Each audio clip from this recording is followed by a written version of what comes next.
My daughter dumped her baby on my porch to party. I raised him on a pension. 24 years later, he's a tech tycoon. Today, she stormed in with lawyers demanding her share. My grandson stepped between us, looked her dead in the eye, and said 3 words. I'm glad to have you here. Follow my story until the end and comment the city you're watching from so I can see how far my story has reached. The rain was coming down harder than it had all week, and I remember thinking how fitting that was. October 15th, 1999. A Friday night that should have been quiet, should have been peaceful.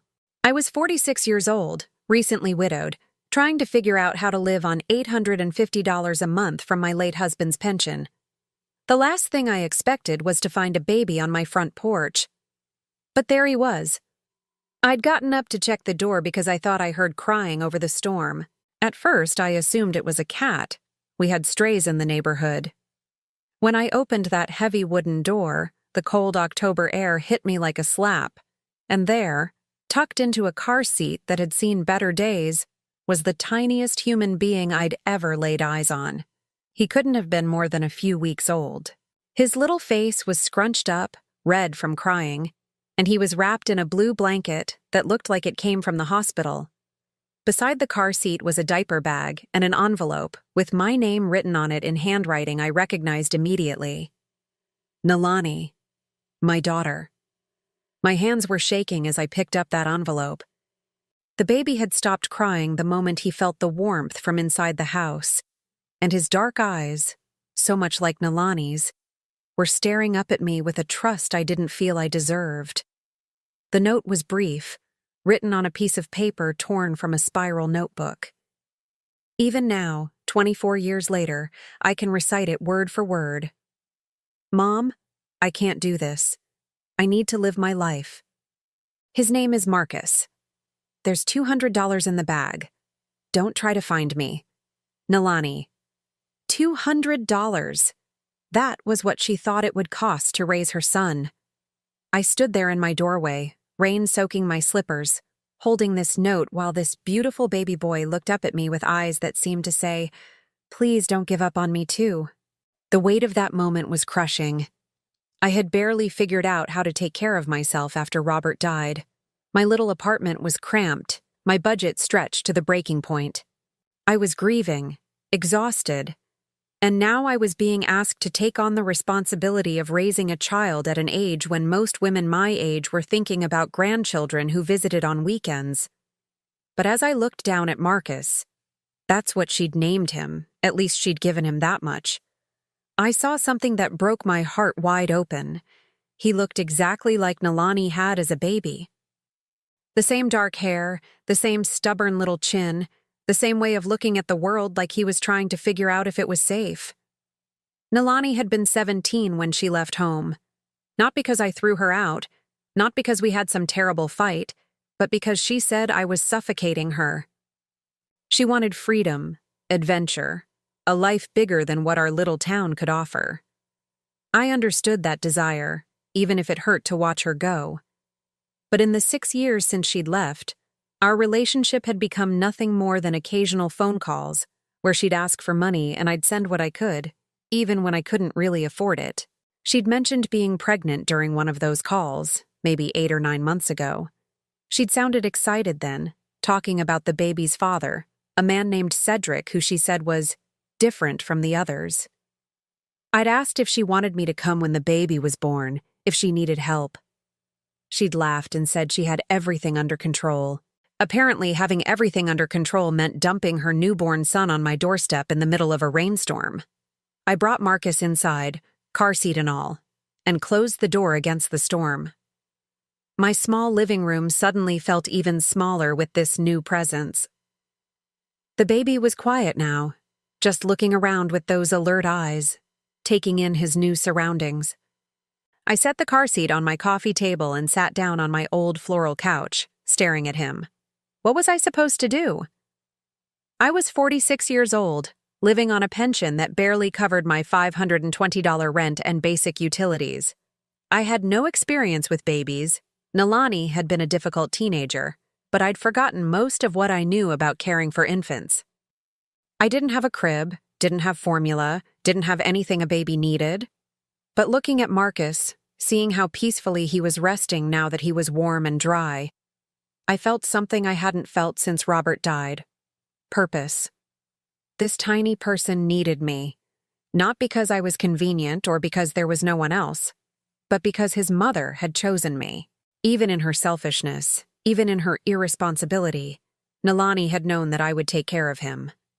The $200 she'd left was sitting on my kitchen table, along with a half-empty container of formula and maybe 6 diapers. It wouldn't last the week. But as I watched Marcus sleep in that car seat, his little chest rising and falling with perfect trust, I realized that none of the practical concerns mattered. I couldn't let him go into the system. I couldn't let him wonder why no one had wanted him. I couldn't let him grow up feeling abandoned the way Nalani clearly did, despite all my efforts to show her she was loved. That night, I barely slept. I kept checking on Marcus every hour, terrified that something would happen to him on my watch. I'd made a makeshift bed for him in the bottom drawer of my dresser, lined with soft towels and that blue blanket from the hospital. Every time he stirred, my heart would race. When he cried, I would pick him up and walk around my small apartment, humming songs I half remembered from when Nalani was little. By morning, I had made my decision. I would raise Marcus myself. I would give him the love and stability that Nalani had rejected, the security she'd never seemed to want. I would make sure he knew he was wanted, even if his mother had made it clear he wasn't. I called in sick to my part-time job at the grocery store. I couldn't leave him alone, and I couldn't afford a babysitter. Instead, I bundled him up and walked to the drugstore 6 blocks away, using some of Nalani's $200 to buy more formula and diapers. The woman at the checkout counter smiled at him and asked how old he was. 3 weeks, I said, surprising myself with how naturally the lie came. He's my grandson. It was the first time I'd said it out loud, and it felt right. More right than anything had felt in months. Over the next few days, I developed a routine. Marcus would wake up every 3 hours like clockwork. I'd feed him, change him, walk him around the apartment until he fell asleep again. During his naps, I'd try to catch up on my own rest or figure out how to stretch my budget to accommodate another mouth to feed. I called social services, not to give him up, but to understand what I needed to do legally. The caseworker, a tired woman named Helen, explained that without proper documentation from Nalani, I couldn't officially adopt Marcus. But she also said that as his grandmother, I could petition for guardianship, especially given that his mother had abandoned him. "Does she plan to come back?" Helen asked during her visit to my apartment. I showed her the note. Helen read it twice, shaking her head. "This isn't uncommon," she said gently. "Young mothers who aren't ready for the responsibility. The good news is that you seem more than capable of caring for him. We'll need to do some paperwork, some home visits, but I don't see any reason why you couldn't become his legal guardian." Legal guardian. Not his mother, not his adoptive parent, but his guardian. It felt temporary, like Nalani might come back someday and reclaim him. But I pushed that thought away. Nalani had made her choice. Now I was making mine. The hardest part wasn't the sleepless nights or the financial strain. The hardest part was the silence from Nalani. No phone call to check if I'd found him. No message asking if he was okay. Nothing. It was as if she'd erased both Marcus and me from her life completely. 3 weeks after she'd left him on my doorstep, I was giving Marcus a bottle when the phone rang. My heart leaped. Maybe it was Nalani. Maybe she'd realized her mistake. But it was just a telemarketer trying to sell me life insurance. As I hung up the phone, Marcus looked up at me with those serious dark eyes, and I realized something that would shape every decision I made for the next 24 years. This wasn't temporary. This wasn't some extended babysitting arrangement until Nalani got her life together. This was permanent. Marcus was mine now, as surely as if I'd given birth to him myself. and I would protect him from ever feeling unwanted again, no matter what it cost me. The years blurred together in a haze of feeding schedules, diaper changes, and sleepless nights that turned into sleepless years. By the time Marcus was walking, 13 months old, earlier than most babies, I had gotten used to living on 3 hours of sleep and surviving on instant coffee and determination. Money was always tight. My pension of $850 had to stretch to cover everything: rent, utilities, food for two, diapers, formula, and eventually clothes as Marcus grew out of everything faster than I could buy replacements. I learned to shop at thrift stores, to clip coupons like my life depended on it, to make meals out of whatever was on sale at the grocery store where I still worked 20 hours a week. Marcus was an easy baby in many ways. He rarely cried without reason, slept through the night by 6 months, and had this way of looking at me that made every sacrifice worth it. But easy or not, raising a child alone in your late 40s while living on a fixed income was exhausting in ways I hadn't imagined. I remember the first time he got sick, a fever that spiked to 102 degrees when he was 8 months old. I didn't have a car, couldn't afford the taxi to the emergency room, so I wrapped him in blankets and walked 16 blocks to the hospital at 2 a.m. He recovered fine, just a virus. But I'll never forget how helpless I felt carrying him through those empty streets, praying I was doing the right thing. By his second birthday, I had converted my small living room into what looked more like a nursery than an adult space. Toys covered every surface. Children's books filled the shelves where my romance novels used to sit, and the coffee table had foam padding on all the corners. My life had completely reorganized itself around this little boy who called me Gamma, because he couldn't quite manage Grandma yet. That's when Nalani called for the first time since she'd left him. I was giving Marcus lunch, mashed bananas and crackers that he was enthusiastically spreading across his high chair tray, when the phone rang. I almost didn't answer it because unknown numbers usually meant bill collectors or telemarketers. But something made me pick up. Mom? The voice was older, different somehow, but unmistakably Nalani's. My heart stopped. Nalani. I looked at Marcus, who was watching me with curious eyes, banana smeared across his cheek. Where are you? I'm in California, Los Angeles. I'm doing really well, Mom. I'm in a band now, and we're about to get signed to a record label. 2 years. She'd been gone for 2 years, and she was calling to tell me about her band. Do you want to know how your son is doing? The words came out sharper than I intended. There was a pause. How is he? His name is Marcus. He's 2 years old. He's smart and funny, and he calls me Gamma because he doesn't know he has a mother who walked away from him. Mom, don't be like that. I knew he'd be fine with you. You're so good with kids. I was so good with kids. As if raising her grandson was just another one of my natural talents, like making pie or remembering birthdays.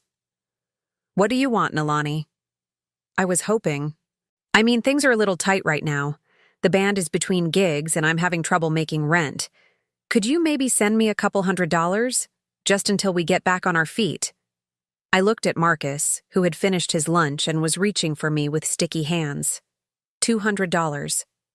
The same amount she'd left with him when she abandoned him. No. What? I said no. I'm raising your son on $850 a month, Nalani. I don't have any money to send you so you can chase your dreams in California. She was quiet for a long moment.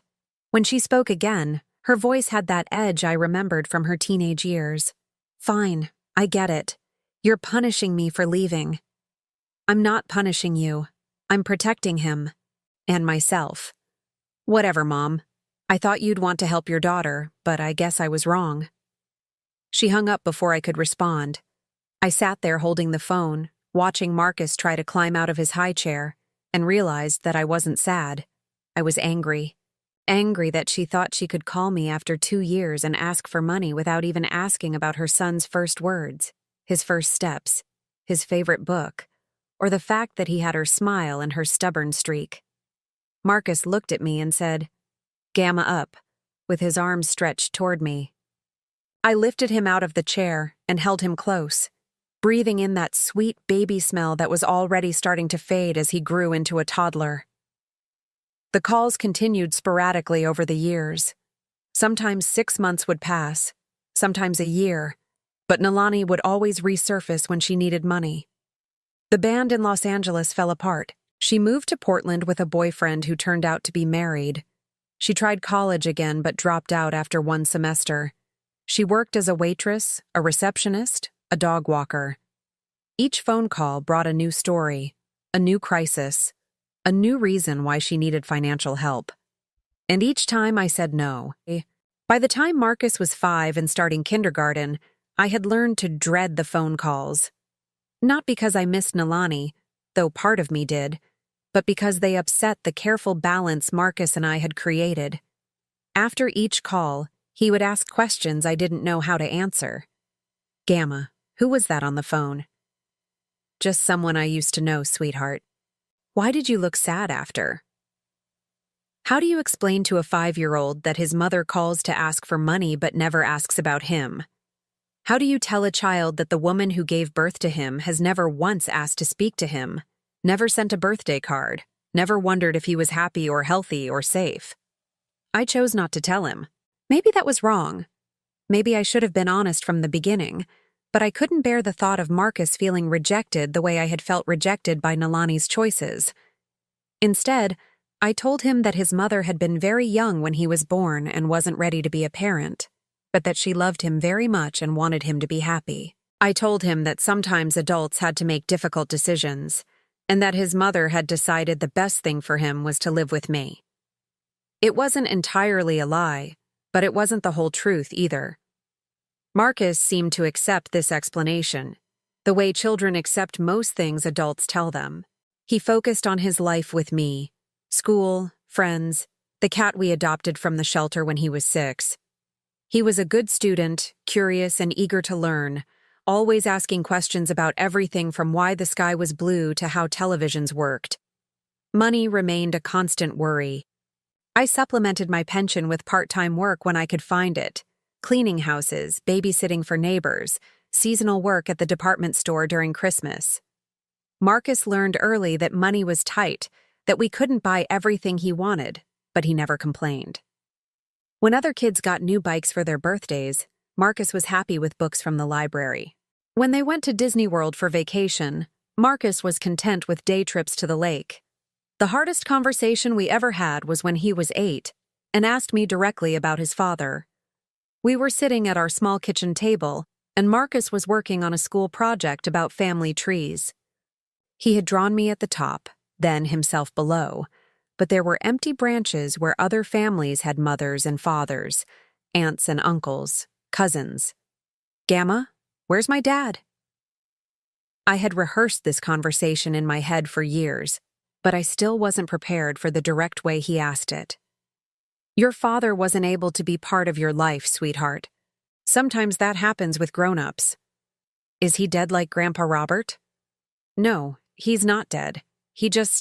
He made different choices." Marcus nodded seriously, the way he did when he was processing something difficult. "Do you think he knows about me?" "I think he probably does." "Do you think he's sorry he's not here?" That question broke my heart.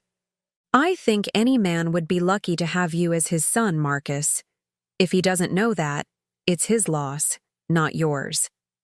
Marcus seemed satisfied with that answer and went back to his family tree, carefully drawing hearts around the branch that connected us. But that night, after he was asleep, I found myself crying for the first time in years. Not for myself, not for the sacrifices I'd made, but for this beautiful, brilliant boy who deserved so much more than the hand he'd been dealt. By the time Marcus was 10, our routine was well established. He would come home from school, do his homework at the kitchen table while I prepared dinner. Then we'd watch television together or read books from the library. On weekends, we'd explore the city on the bus, museums, parks, free concerts. We had created our own little world, just the two of us, and it was a good world. But I was getting older. My back ached from years of working physical jobs. My eyes needed stronger glasses that I couldn't afford to replace, and some mornings it took me longer to get moving than it used to. I worried about what would happen if I got sick, if I couldn't work anymore, if something happened to me. I had started keeping a box of important papers under my bed: Marcus's birth certificate, the guardianship documents, my will that left everything to him, which wasn't much, but it was something. I also kept letters in that box. Letters from Nalani that had come with some of the phone calls over the years, usually when she was asking for money, but wanted to seem more personal about it. Marcus didn't know about those letters. In them, Nalani talked about her life like it was some grand adventure, full of exciting people and opportunities. She mentioned Marcus occasionally, usually to ask if he was still doing well, or to say she hoped he would understand when he was older why she had made the choices she did. What she never mentioned was wanting to see him. What she never asked was if she could call and talk to him. What she never said was that she missed him or regretted leaving him. Those letters confirmed what I had suspected from the beginning. Nalani saw Marcus as a chapter of her life that was closed, a mistake that had been corrected when she left him with me. To her, he wasn't a son she was missing. He was a responsibility she had successfully avoided. The last letter had come 6 months ago, when Marcus was 10 and starting 5th grade. Nalani was living in Phoenix then, working at a resort and dating someone new. She mentioned that she was thinking about getting married again and that her boyfriend didn't know about Marcus. "I think it's better that way," she had written. "Starting fresh, you know?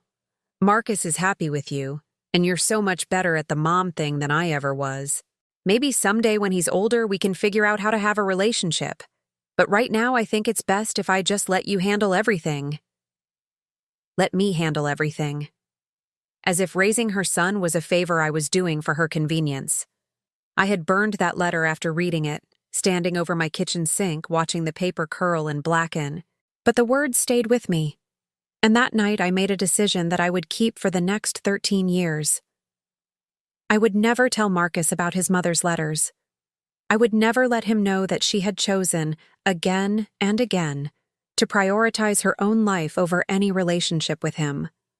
I would protect him from that knowledge as long as I could. Looking back now, I'm not sure if that was the right choice.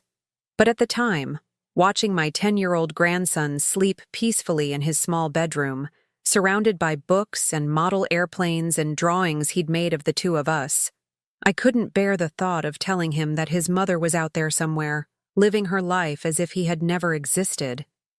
Some truths, I told myself, were too heavy for a child to carry. Marcus was happy. He was thriving. He had never once said he felt like something was missing from his life. But deep down, I knew that someday those carefully hidden truths would find their way to the surface. And when they did, everything we had built together would be tested in ways I couldn't yet imagine. 24 years. That's how long it had been since that rainy October night when everything changed. Marcus was no longer the helpless baby I'd found on my doorstep. He was a man now, 24 years old, with his own apartment downtown and a technology company that seemed to grow bigger every month. I still lived in the same small apartment where I'd raised him, though he'd been trying to convince me to move somewhere nicer for the past 2 years. The rent was still $520, which felt like a bargain now compared to what everything else cost, but the building had gotten older along with me. The stairs creaked more than they used to, the heating was unreliable, and my neighbors had changed from families to college students who played music too loud and left trash in the hallways. But this apartment held 24 years of memories. The height marks on the doorframe where I'd measured Marcus every birthday. The small burn on the kitchen counter from the time he tried to make me breakfast when he was 12 and forgot about the pan on the stove. The living room where we'd spent countless evenings doing homework together, where I'd taught him to play chess, where we'd watched his favorite movies until I could recite them by heart. Marcus visited every Sunday without fail. It had been our tradition since he was small. Sunday dinner together, just the two of us. Even now, with his busy schedule and growing company, he never missed a Sunday. He would arrive around 4 in the afternoon with groceries he'd picked up, ingredients for whatever meal we'd planned to cook together that week. Today was different, though. I could see it in his face the moment he walked through the door. He looked troubled, distracted in a way that was unusual for him. Marcus had always been focused, determined, even as a child. When he set his mind to something, he pursued it with single-minded intensity. It's what had made him such a good student, and later, such a successful entrepreneur. Gamma, he said, setting the grocery bags on my kitchen counter.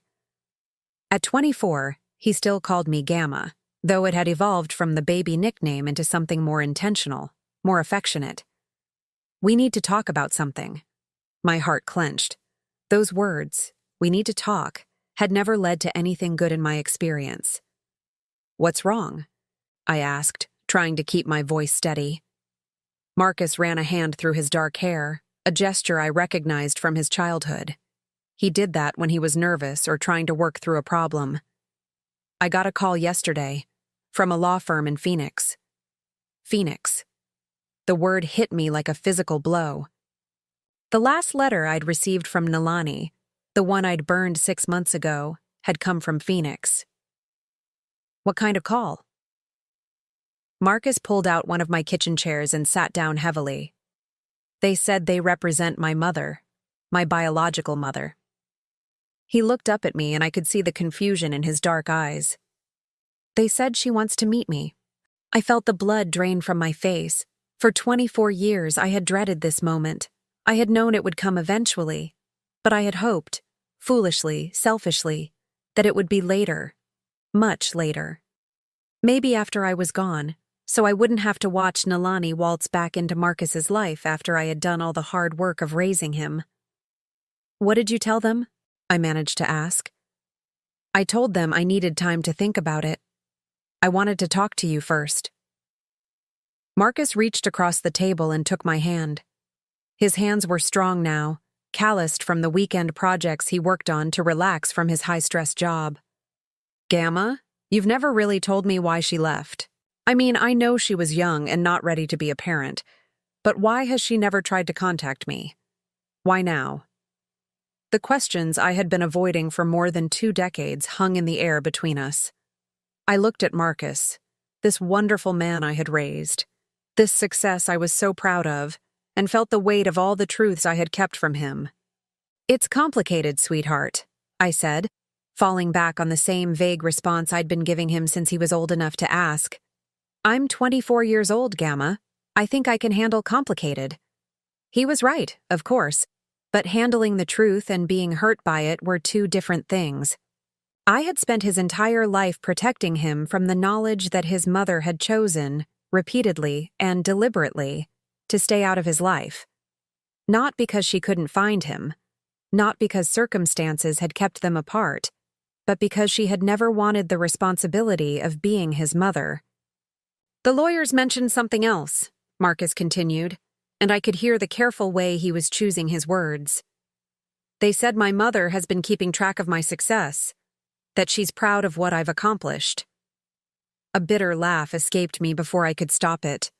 Proud. Marcus's eyes sharpened. What does that mean? I stood up abruptly, needing to move, needing to do something with my hands. I walked to the sink and began washing the dishes that were already clean, scrubbing at a plate that didn't need scrubbing. Gamma, talk to me. Please. The desperation in his voice broke something inside me. This was Marcus, the boy I had raised, the man who had never asked me for anything except love and guidance. He deserved answers, even if those answers would hurt him. I turned around, drying my hands on a dish towel that had seen better days. She's been keeping track of you, Marcus, but not in the way you think. What do you mean? I walked back to the table but didn't sit down. I couldn't sit still, not for this conversation. Your mother has called me over the years. Not often, but sometimes. Usually when she needed money. Marcus's expression shifted, and I could see him processing this information. She's never once asked to speak to you. She's never asked how you were doing in school, whether you were happy, what your interests were. She's never sent a birthday card or a Christmas present or even a photograph. The hurt that flashed across Marcus's face made me want to take the words back, but it was too late. The truth was out there now, hanging between us like a living thing. "She called you for money," he said slowly. "And you never told me." "I was protecting you." "From what? From knowing that my mother was alive and chose not to be part of my life?" The anger in his voice was something I had rarely heard from him. Even as a teenager, Marcus had been remarkably even-tempered. He got frustrated sometimes, disappointed when things didn't go according to plan, but I could count on one hand the number of times I had seen him truly angry. "From knowing that you weren't important enough to her to sacrifice anything for," I said quietly. "From knowing that while I was working 3 jobs to buy your school supplies, she was asking me to send her money so she could pursue her dreams. From knowing that the reason she's contacting you now isn't because she misses you or regrets leaving you, but because you've become successful enough to be worth her attention." Marcus stood up abruptly, pacing to the window and back. "You should have told me." "When? When you were 5 and asked about your father? When you were 10 and drew family trees for school? When you were 16 and all your friends were complaining about their parents and you told me how lucky you felt to have me?" I could feel tears building behind my eyes. "When was I supposed to tell you that your mother views you as a mistake she corrected by dumping you on my doorstep?" "That's not fair." "None of this is fair, Marcus. It wasn't fair that she left you. It wasn't fair that I had to choose between my retirement and your childhood. It wasn't fair that you grew up without parents your own age, without siblings, without the kind of family most kids have." I took a shaky breath. "But we made it work anyway. We built something good together, didn't we?"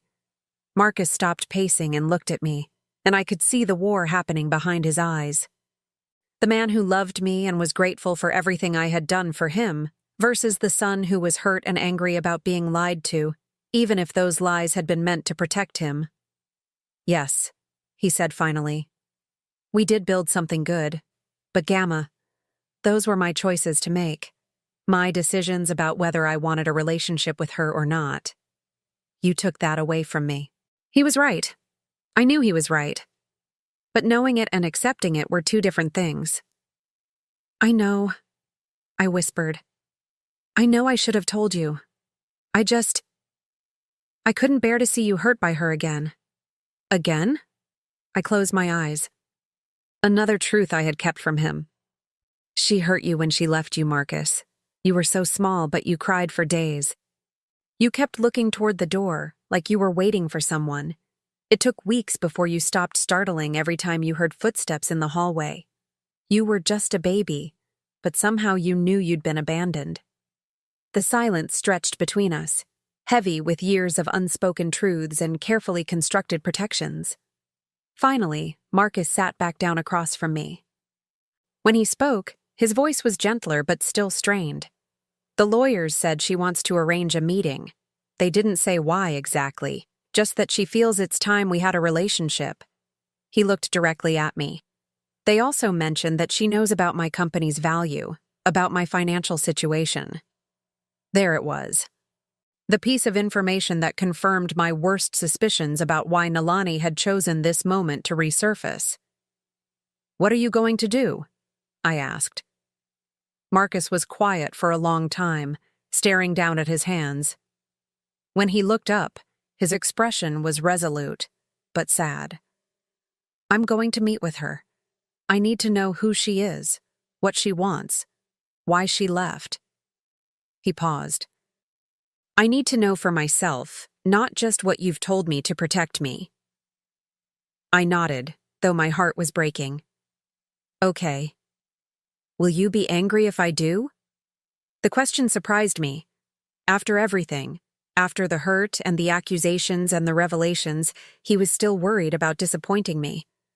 "Oh, sweetheart, no. I could never be angry at you for wanting to know your mother.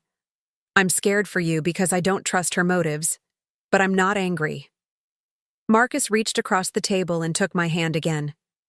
"Whatever happens, whatever she wants or doesn't want, you're still my Gamma. You're still the person who raised me, who believed in me, who sacrificed for me.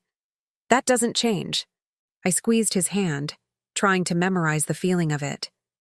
Because I had a terrible suspicion that everything was about to change, whether we wanted it to or not. When is the meeting? Next week. She's flying in from Phoenix. Phoenix. Of course she was coming here, to our territory, to the life we had built without her. She would walk into the world that Marcus and I had created together, and I had no idea what she would try to take from it. Marcus, I said carefully, there's something else you should know. Something about the legal situation. His expression grew wary. What do you mean? When she left you, I became your legal guardian, not your adoptive mother.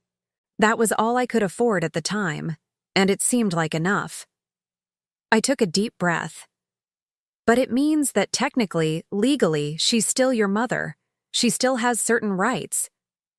I watched the implications of this hit him. The color drained slightly from his face. What kind of rights? I don't know exactly. I've never looked into it because I never thought. I trailed off, then forced myself to continue. I never thought she'd come back. But Marcus, successful people sometimes become targets. If she's been following your career, if she knows about your company's value, you think she's coming back for money. I think your mother has never done anything in her life that wasn't ultimately about what benefited her. And right now, having a relationship with a successful son would benefit her considerably. Marcus stood up again, but this time his movement was slower, more thoughtful. I still need to meet with her, Gamma. I need to look her in the eye and hear what she has to say. I know you do, but I'll be careful. I'll keep in mind everything you've told me. As he gathered up the groceries we had never used for our Sunday dinner, I felt a chill settle over me that had nothing to do with the October weather. This apartment, this life, this relationship that had sustained both of us for 24 years, all of it felt suddenly fragile, like something that could be destroyed by a single conversation with a woman who had never earned the right to call herself Marcus's mother. After he left, I sat alone in my kitchen staring at the phone. Part of me wanted to call him back, to beg him not to meet with her, to stay safe in the world we had created together. But I knew I had lost the right to make that choice for him the moment I had decided to keep her letters secret. Outside my window, the October light was fading into dusk. 24 years ago, on a night just like this one, Nalani had left her son on my doorstep and disappeared. Now she was coming back, and I had the terrible feeling that this time, she might take him with her. The meeting was supposed to happen at a downtown coffee shop, neutral territory that Marcus had chosen. I wasn't invited, of course, but I found myself pacing my small apartment that entire Tuesday afternoon, checking my phone every few minutes to see if he had called or texted. When my phone finally rang at 4:15, I grabbed it on the first ring. Gamma. Marcus's voice sounded hollow, drained in a way I'd never heard before. How did it go? There was a long pause. Can you meet me at my office? I need to show you something. The 20-minute bus ride to Marcus's downtown office felt like hours. His company occupied the 15th floor of a glass building that still intimidated me every time I visited. The receptionist, a young woman named Sarah who always greeted me warmly, looked concerned as she directed me to Marcus's private office. I found him sitting behind his desk, staring at a stack of papers spread in front of him. He looked older somehow, like the meeting with Nalani had aged him years in the span of a few hours. Marcus? He looked up, and I could see the hurt and confusion in his eyes. Without saying anything, he pushed the papers toward me. Legal documents. That's what they were. And even though the language was formal and confusing, the basic message was clear enough. Nalani wasn't just seeking a relationship with Marcus. She was seeking legal recognition as his mother, and with it, certain financial rights and considerations. I don't understand all of it, Marcus said quietly. But the lawyers she brought with her, yes, lawyers, plural, they explained enough. I sat down heavily in the chair across from his desk, my legs suddenly unable to support me. Tell me what happened.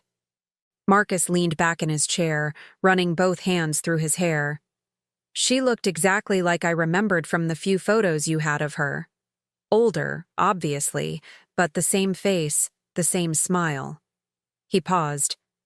She hugged me when she saw me, Gamma. She cried and said she'd missed me so much and that leaving me was the hardest thing she'd ever done. Even hearing it secondhand, I could picture it perfectly. Nalani had always been good at emotional manipulation, at saying exactly what people wanted to hear. Then she told me her story. How young and scared she was when I was born. How she knew you would take better care of me than she could. How she spent years regretting her decision but was too ashamed to reach out. Marcus's voice was getting harder, more bitter. She said she's been following my career for years, that she's so proud of what I've accomplished, that she always knew I was destined for great things. And then? And then the lawyers started talking. Marcus picked up one of the documents. Apparently, because she never formally relinquished her parental rights, and because I was never officially adopted, she still has certain legal claims to me as her son. The words hit me like ice water. What kind of claims? Financial ones, mainly. They cited something called filial responsibility laws. Apparently, some states have legal requirements for adult children to support their aging parents if they have the means to do so. I felt sick. She's not aging, Marcus. She's 47 years old.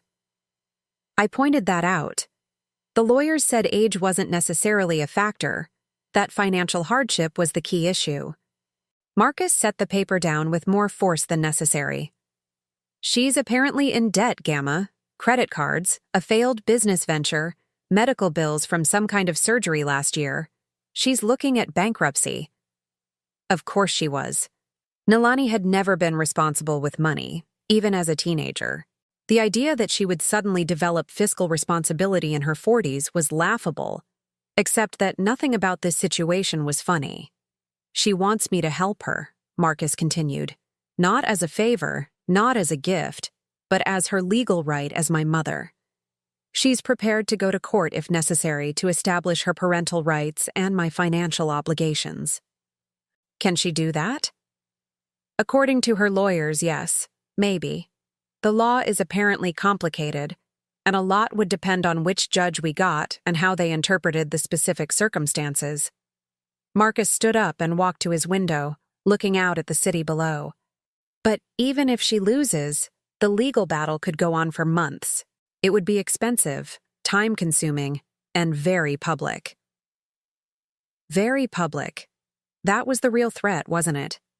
Marcus had worked hard to build his company and his reputation.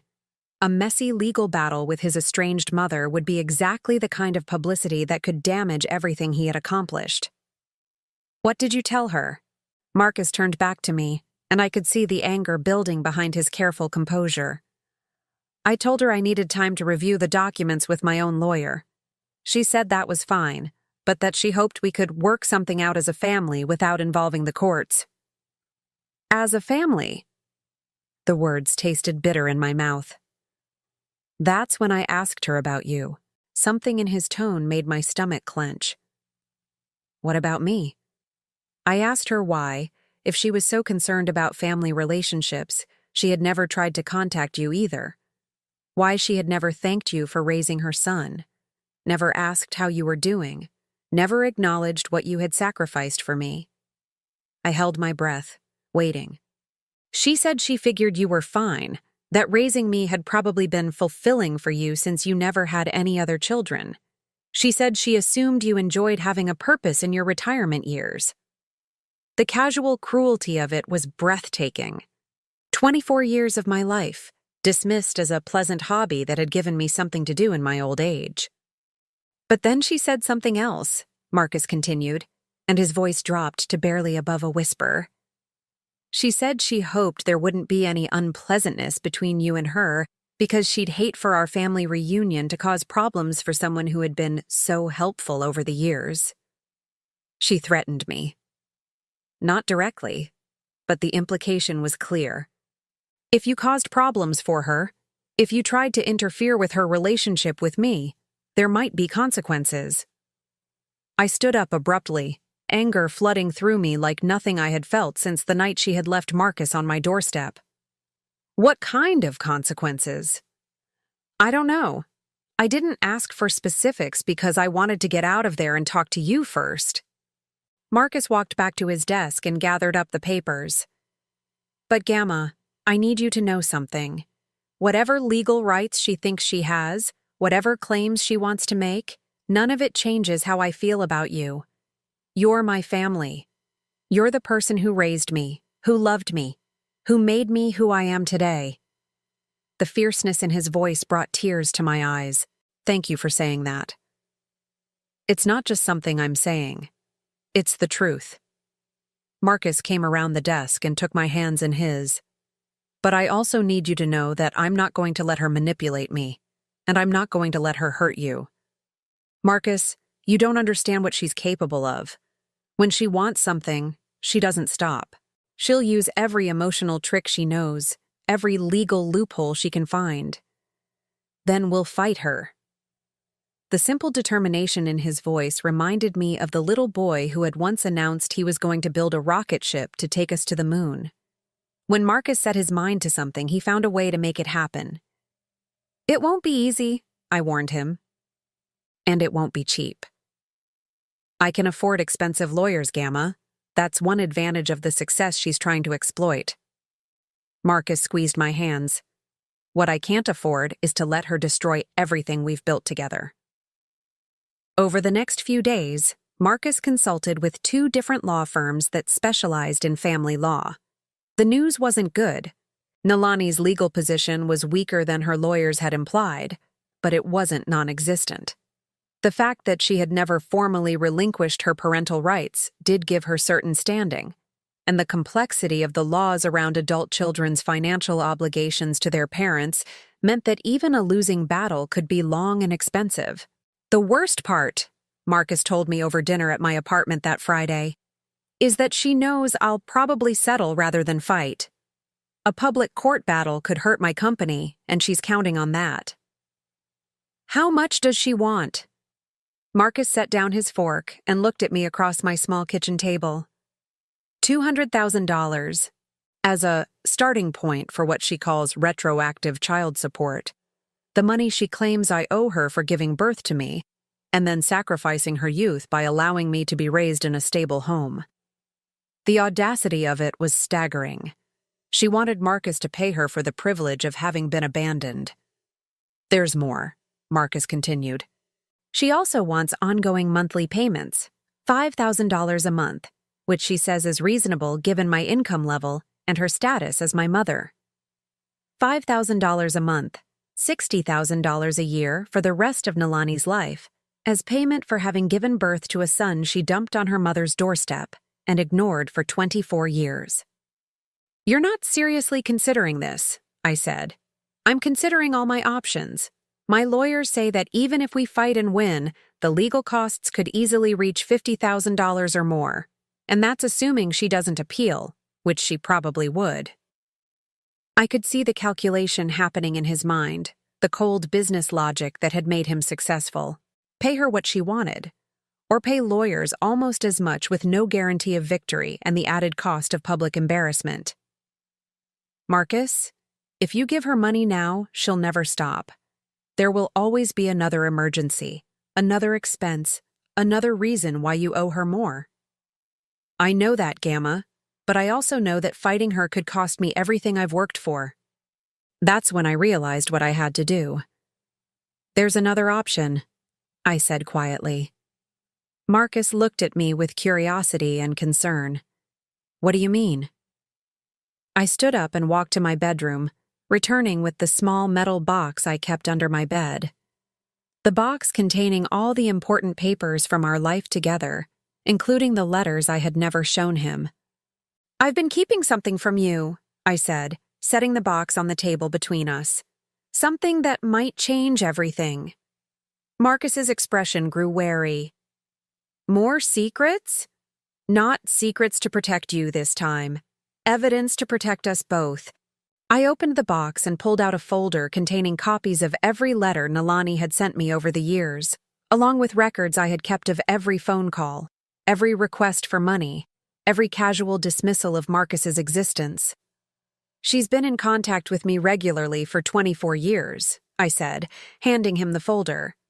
"And she's documented, in her own words, exactly what kind of mother she's been." Marcus opened the folder and began reading. I watched his expression change as he worked his way through years of Nalani's own correspondence. Letters where she talked about Marcus like he was a burden she had successfully offloaded. Phone call summaries where she asked for money, but never about her son's welfare. Documentation of a pattern of selfishness and irresponsibility that spanned more than 2 decades. "She wrote all this?" Marcus asked, his voice barely audible. "Every word. She never expected you to see these letters, so she had no reason to lie or pretend to be anything other than what she really is." Marcus read for another few minutes, then closed the folder and looked at me. "Why didn't you ever show me these before?" "Because I thought they would hurt you more than help you.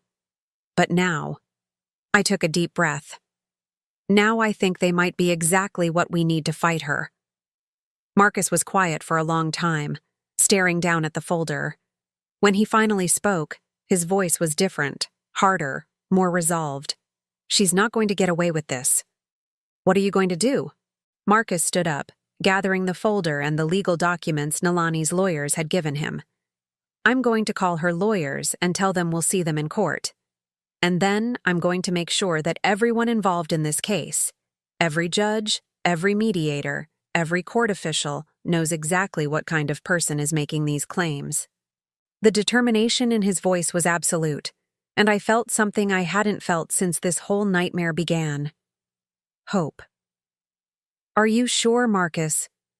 Once we start fighting, there's no going back." Marcus looked at me with eyes that reminded me of the little boy who had once promised to protect me from monsters under the bed. "Gamma, you spent 24 years protecting me from her. Now it's my turn to protect you." As he gathered his things to leave, I felt the first stirring of something that might have been relief. The battle was far from over, but for the first time since Nalani had resurfaced, I felt like we might actually have a chance to win. The court hearing was scheduled for a Thursday morning in November, 6 weeks after Nalani's initial contact with Marcus. Those 6 weeks passed in a blur of legal consultations, document preparation, and a tension that seemed to permeate every aspect of our lives. Marcus had hired one of the city's best family law attorneys, a sharp woman named Rebecca Chen who specialized in cases involving parental rights and financial exploitation. She had reviewed all of Nalani's letters and phone call records with the methodical precision of a surgeon, building what she called an ironclad case against Nalani's claims. "Your grandmother kept meticulous records," Rebecca had told Marcus during one of their meetings that I was allowed to attend. "Most people don't think to document this kind of long-term emotional manipulation, but these letters show a clear pattern of abandonment and exploitation that spans more than 2 decades. But as the hearing date approached, I found myself growing more anxious rather than more confident. I knew Nalani better than anyone else in that courtroom would, and I knew she wouldn't go down without a fight. She had something planned. I could feel it in my bones the way you can feel a storm coming. The night before the hearing, Marcus came to my apartment for what had become our regular strategy session. Rebecca had prepared him for the kinds of questions he might be asked, the arguments Nalani's lawyers were likely to make, and the evidence they would present to counter her claims. "Are you ready for this?"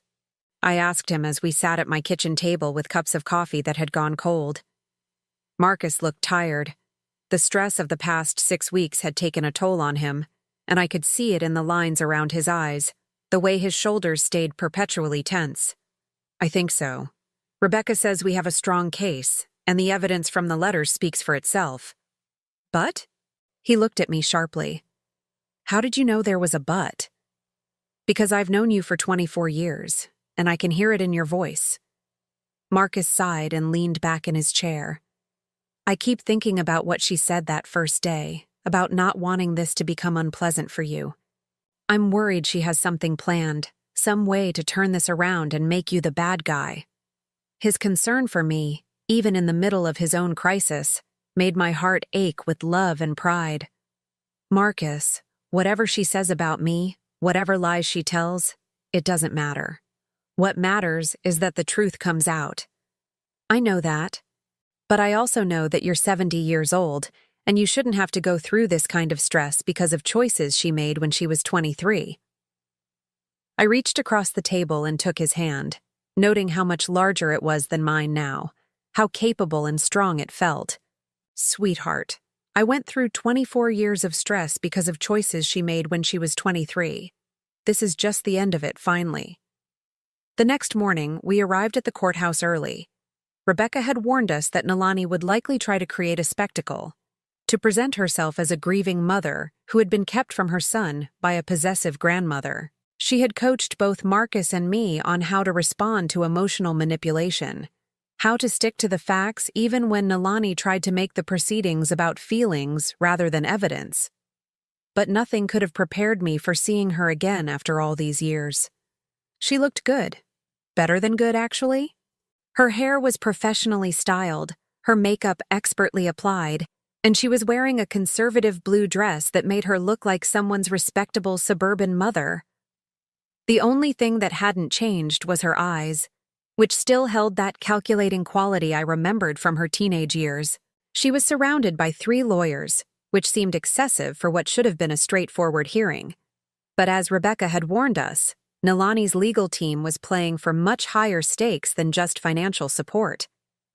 They were trying to establish a precedent that could be used in other cases, and they had apparently invested significantly in making sure their case was as strong as possible. When Nalani saw Marcus, she began crying immediately. Not the quiet tears of genuine emotion, but the loud, dramatic sobbing of someone performing grief for an audience. She reached toward him as if she wanted to embrace him, calling out, "My son, my beautiful son," in a voice that carried across the entire courtroom. Marcus stepped back, his expression carefully neutral. "Hello, Nalani." The use of her first name rather than mother clearly stung, but she recovered quickly, turning to me with what might have looked like a warm smile if you didn't know her as well as I did. "Susan," she said, her voice dripping with false affection. "You look wonderful. Thank you so much for taking such good care of my son all these years." I didn't respond. Rebecca had coached me to keep my interactions with Nalani to an absolute minimum, to avoid giving her any opening to manipulate or provoke me. The hearing began with Nalani's lawyers presenting their case. They painted a picture of a young woman who had made a difficult but loving decision to place her son with a capable relative while she got her life together. They talked about Nalani's years of regret and her desperate desire to reconnect with the son she had never stopped loving. It was a compelling narrative, expertly delivered by lawyers who clearly knew how to work a courtroom. If I hadn't lived through the reality of the past 24 years, I might have been moved by their portrayal of Nalani as a tragic figure who deserved sympathy, rather than condemnation. Then it was Rebecca's turn.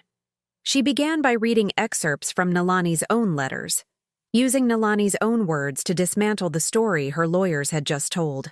Letter after letter where Nalani referred to Marcus as, "your problem now," where she talked about her relief at not having to deal with all that baby drama, where she asked for money without ever asking about her son's welfare. The effect was devastating. With each letter Rebecca read, I could see the judge's expression growing more skeptical, more disapproving. These weren't the words of a loving mother who had been forced to make a painful sacrifice. These were the words of someone who had viewed her child as an inconvenience to be discarded. But the most damaging evidence came when Rebecca presented phone call records that I had meticulously kept over the years. 24 years of conversations with Nalani, documented with dates, times, and detailed summaries of what had been discussed. "Your Honor," Rebecca said, "in 24 years of contact with the grandmother who was raising her son, the plaintiff asked about Marcus's welfare exactly 0 times. She never asked about his health, his education, his interests, or his emotional well-being. She never asked to speak with him, never requested photographs, never sent birthday gifts or holiday cards." The silence in the courtroom was deafening. Even Nalani's lawyers looked uncomfortable as Rebecca continued. What she did ask for, repeatedly and consistently, was money.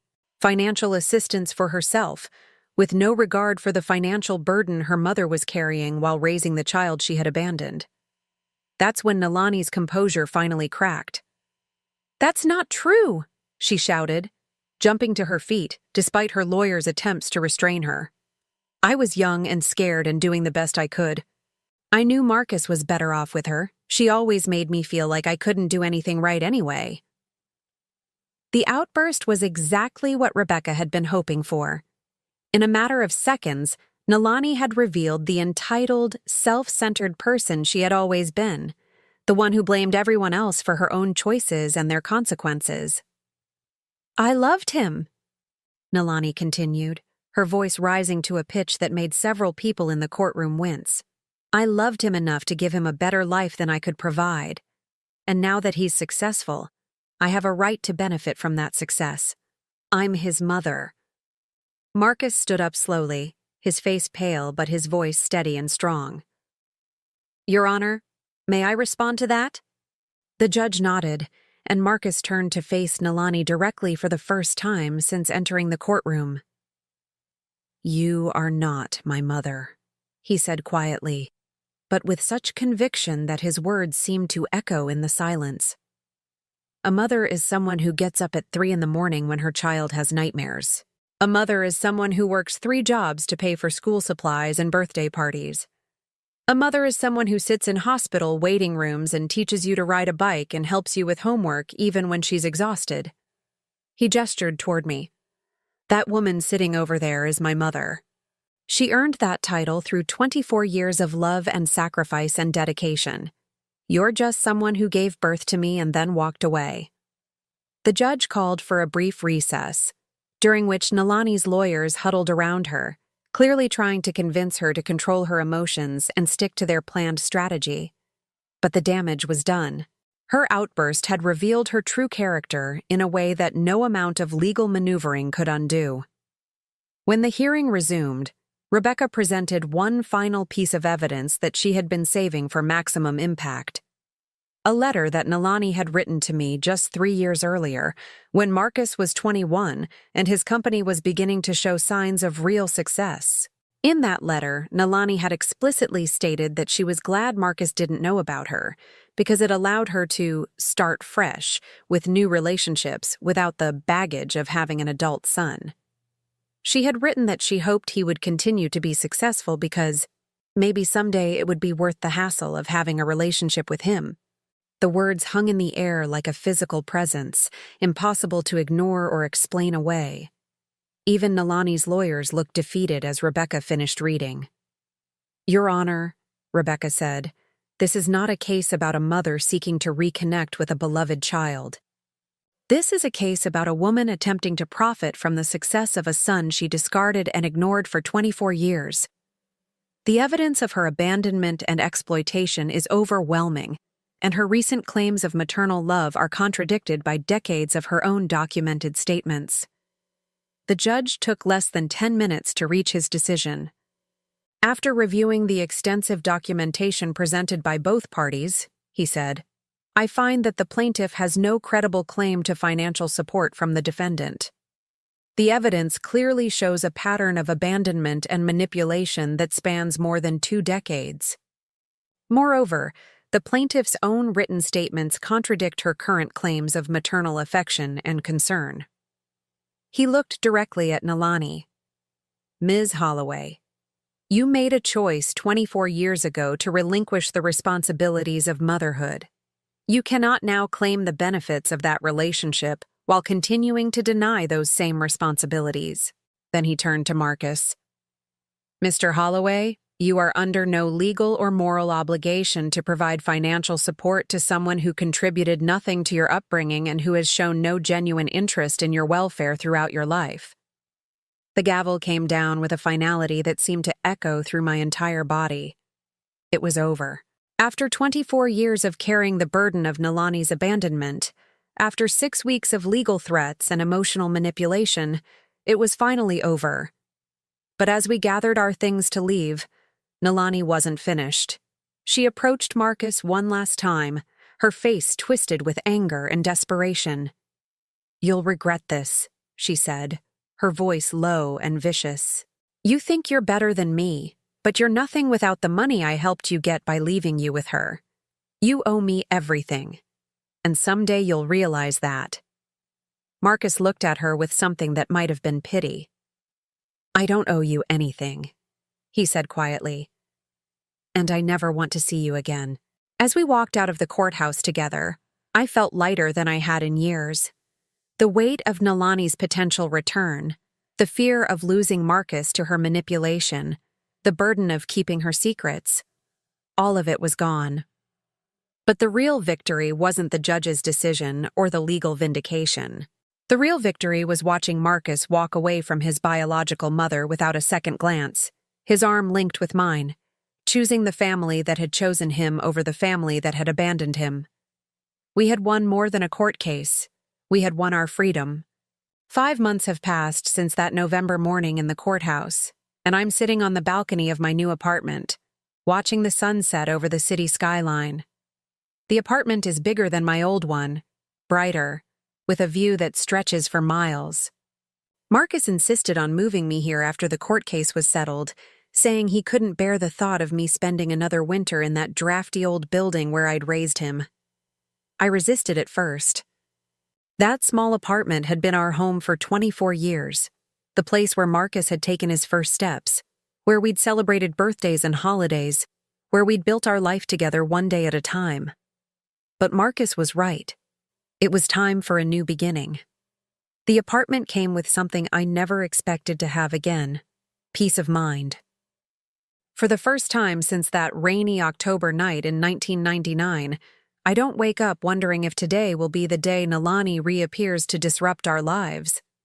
The legal judgment was final and comprehensive, establishing not only that she had no financial claims against Marcus, but also that any future contact would constitute harassment. Marcus visits every Sunday, just like he always has, but now our dinners have a different quality.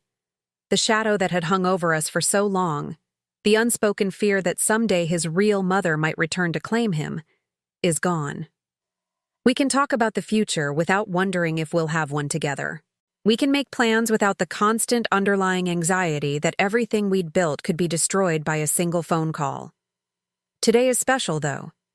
Today marks exactly 25 years since Marcus came into my life, and he's bringing someone for me to meet. Her name is Sarah. She's a teacher at an elementary school downtown, and from the way Marcus talks about her, I can tell she's going to be important to both of us. I've been nervous about meeting her all week, which is ridiculous at my age. But there's something about introducing the woman who might become Marcus's wife to the woman who raised him that feels momentous, like the final piece of our family puzzle clicking into place. The intercom buzzes at exactly 6 o'clock, because Marcus has been punctual his entire life.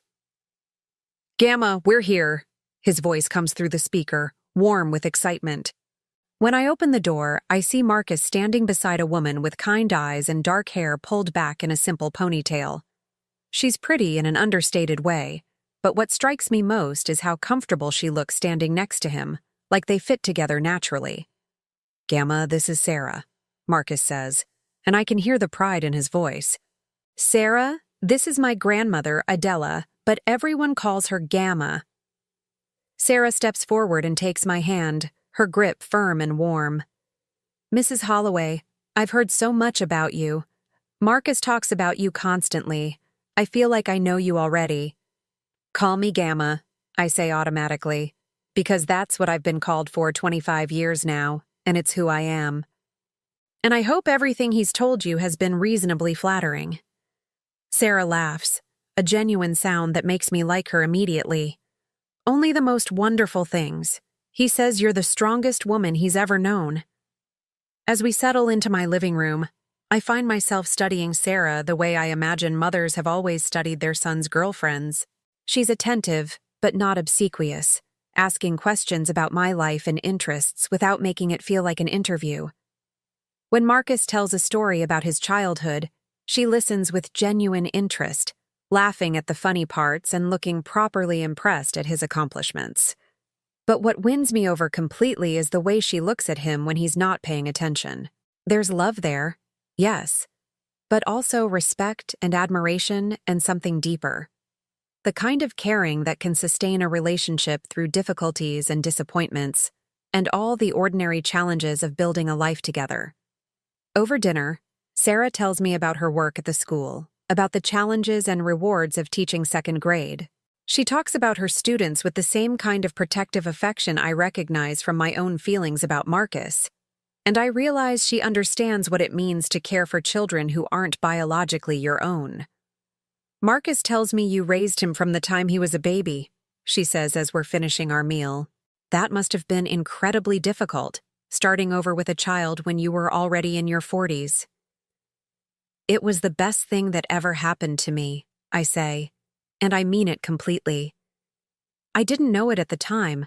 I was terrified and overwhelmed and had no idea what I was doing. But Marcus gave my life purpose and meaning in a way I never expected. Sarah nods thoughtfully. I can see that.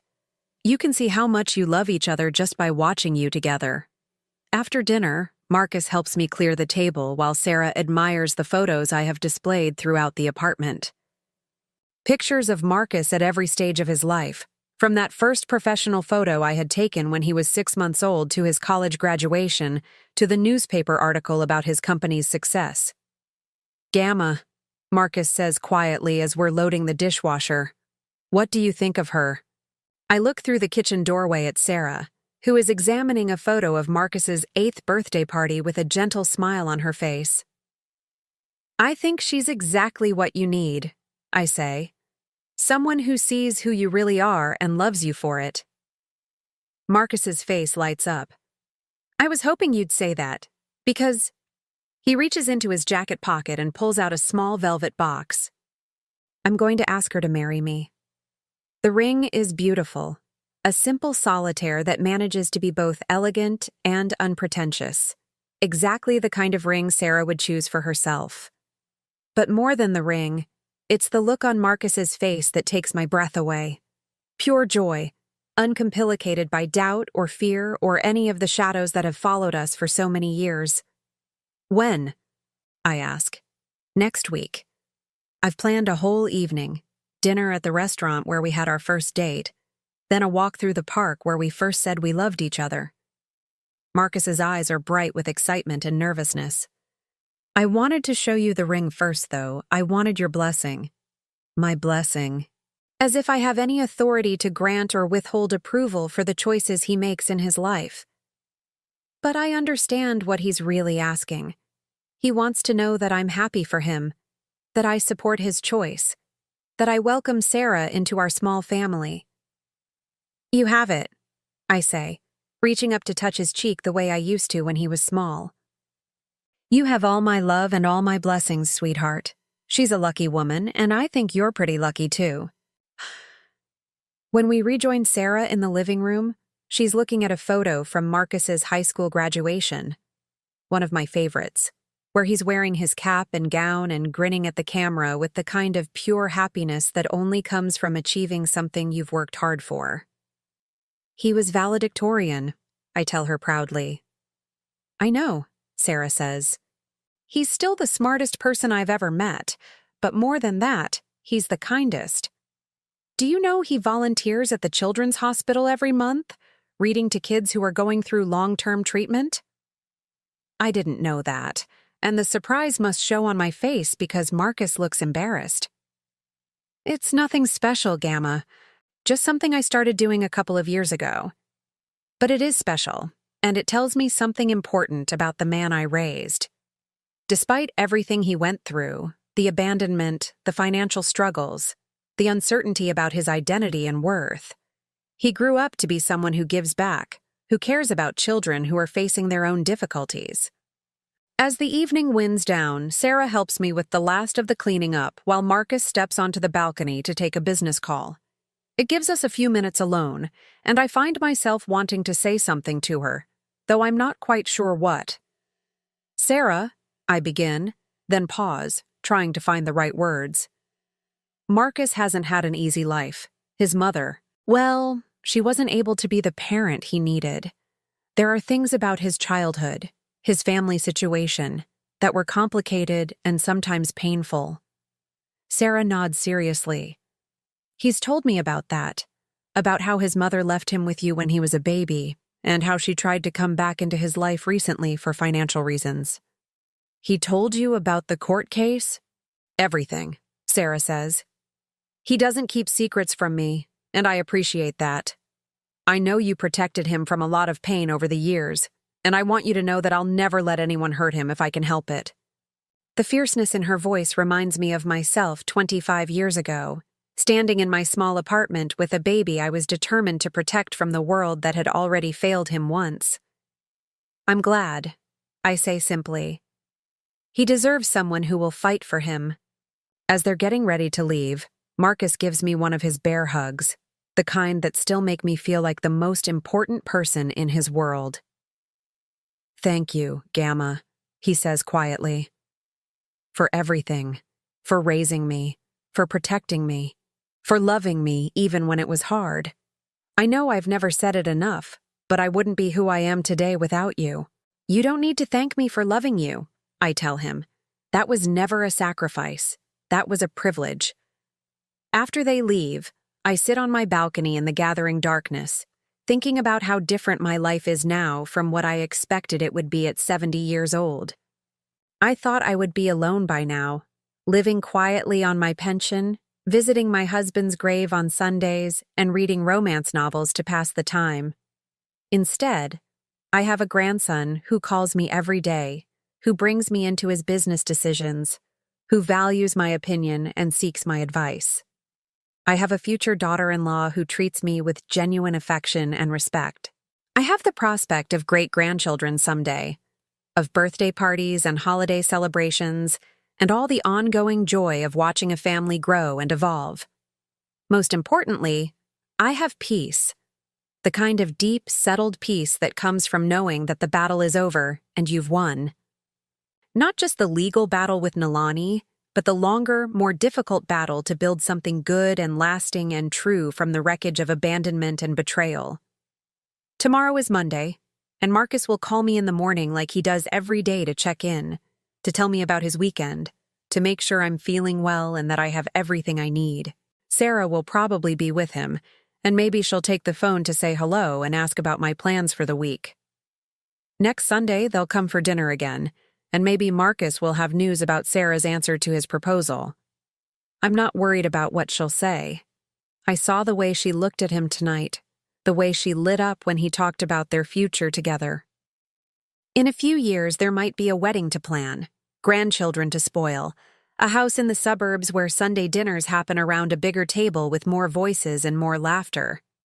But for now, it's enough to sit here in the quiet of my new apartment, surrounded by 25 years of photographs and memories, knowing that the family we built together, the one that chose love over blood, commitment over convenience, sacrifice over selfishness, is stronger than anything that tried to destroy it. The phone rings, interrupting my thoughts. For just a moment, old habits make my heart race, the way it used to when unexpected calls could mean crisis or loss or unwelcome surprises. But when I answer, it's Marcus's voice, warm and excited and happy. Gamma, I know we just left, but I had to call. Sarah said yes. We're engaged. Behind him, I can hear Sarah laughing, probably embarrassed by his enthusiasm, but charmed by it too. I'm so happy for you both, I say, and I mean it with every fiber of my being. When's the wedding?